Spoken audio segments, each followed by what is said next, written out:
हे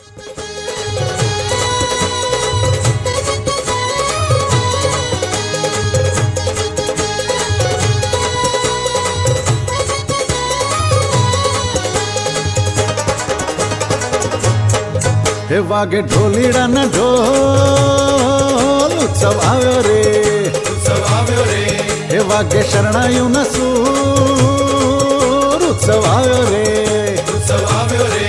हे वागे ढोलीड़ा न ढोल वागे शरणायु न सूर उत्सव आव्यो रे, उत्सव आव्यो रे। हे वागे नगारा नो बात त्रासा शंकनो रणकार झांझ मंजीरा करताल वागे झालर नो झणकार वागे नगारा नो बात त्रासा शंकनो रणकार झांझ मंजीरा करताल वागे झालर नो झणकार उत्सव आव्यो रे, उत्सव आव्यो रे। हे वागे ढोलीड़ा न ढोल उत्सव आव्यो रे, उत्सव आव्यो रे।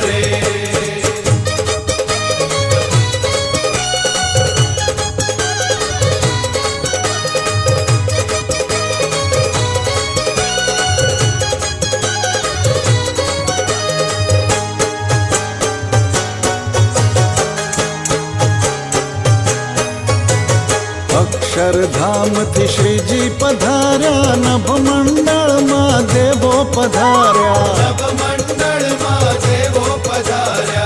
अक्षरधाम थी श्रीजी पधार्या नभ मंडल मां देवो पधार्या, नभ मंडल मां देवो पधार्या। हो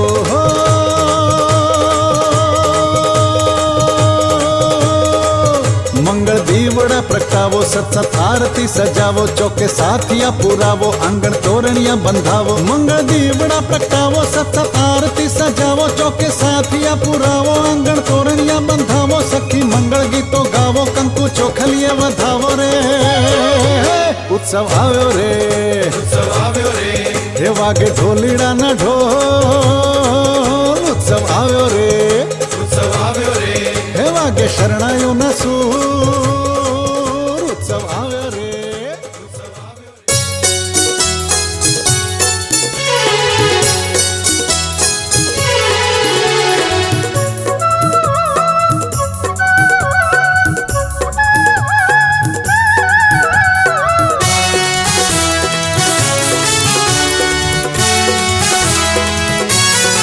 हे नमो नूतन मंदिर भारी थયું સૌને અતિ સુખકારી। નમો નૂતન મંદિર ભારી થયું સૌને અતિ સુખકારી। અતિ દિવ્ય મનોહર સોહે સહુ ભક્તો તણા મન મોહે। અતિ દિવ્ય મનોહર સોહે સહુ ભક્તો તણા મન મોહે। જય સદગુરુ સ્વામી પ્રભુ જય સદગુરુ સ્વામી સહજાનંદ દયાળુ સહજાનંદ દયાળુ બળવંત બહુનામી ચરણ સરોજ તમારા વંદુ કર જોડી પ્રભુ વંદુ કર જોડી। ચરણે શીશ ધર્યાથી ચરણે શીશ ધર્યાથી દુઃખ નાખ્યા ભ્રાતા દ્વિજ કુળ તનુધારી પ્રભુ દ્વિજ કુળ તનુધારી। પામર પતિત ઉધાર્યા પામર પતિત ઉધાર્યા અગણિત નર નારી। આ જીવાત્મા 184,000માં ભટક્યો છે, અનંત દેહ ધારણ કર્યા છે, પણ જેનું મહદ ભાગ્ય હોય એને દેવોને પણ દુર્લભ એવો મનુષ્ય દેહ પ્રાપ્ત થાય છે। એ મનુષ્ય દેહમાં પણ આ ભારત ભૂમિમાં જન્મ, એમાં પણ સત્સંગમાં જન્મ અને એમાં પણ આવા સંતોનો આપણા શાસ્ત્રોનો નરનારાયણ યોગ એ તો બહુ મોટા ભાગ્ય હોય એને પ્રાપ્ત થાય છે। અને એમાં પણ આ ભૂમિમાં સભા મંડળમાં બેસવું એ તો અતિ ભાગ્યની વાત છે। અનેક જન્મોના પુણ્ય ઉદય થયા હોય ત્યારે આ પ્રાપ્તિ થાય છે. સચ્ચિદાનંદ સ્વામીને મહારાજે કહ્યું કે જાઓ ગામડે કથા વાર્તા કરવા જાઓ, ઉપદેશ આપો લોકોને. ગયા તો ખરા, 5 મિનિટમાં પાછા આવ્યા. બધા કે શું થયું?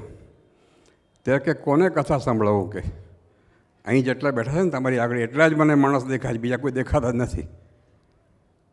તો મહારાજ એટલા રાજી થયા કે તમારો પવન સ્પર્શ કરશે ને એનું પણ કલ્યાણ થશે, એમ શ્રીજી મહારાજે કહ્યું. આજે મારે બીજું કંઈ પ્રવચન નથી કરવું, એક થોડુંક વાંચી સાંભળાવું તમને. મને બહુ ઈચ્છા હતી, જો ઘણા બધા જાણતા હશે. નિર્ગુણદાસ સ્વામીની વાતોમાં 43મી વાત. એક સમયે ગરડાને વિશે શ્રીજી મહારાજ પોતાનો ઉતારો ને અક્ષર ઓરડી તેની વિશે રાત્રિને વિશે પઢ્યા હતા. ત્યાં અયોધ્યા પ્રસાદજી મહારાજ શ્રીજી મહારાજના દર્શન કરવા ગયા ત્યારે મહારાજે કહ્યું કે આ ટાણે કેમ આવ્યા? અયોધ્યા પ્રસાદજી કહ્યું કે તમારી વિનંતી કરવા આવ્યો છું. ત્યારે મહારાજે કહ્યું કે કહો. ત્યારે બોલ્યા છે, અમારા નરનારાયણના દેશમાં સાધુ બ્રહ્મચારી તથા સત્સંગી થોડા જ, તે વ્યવહાર કેમ ચાલશે, કેવી રીતે ચાલશે?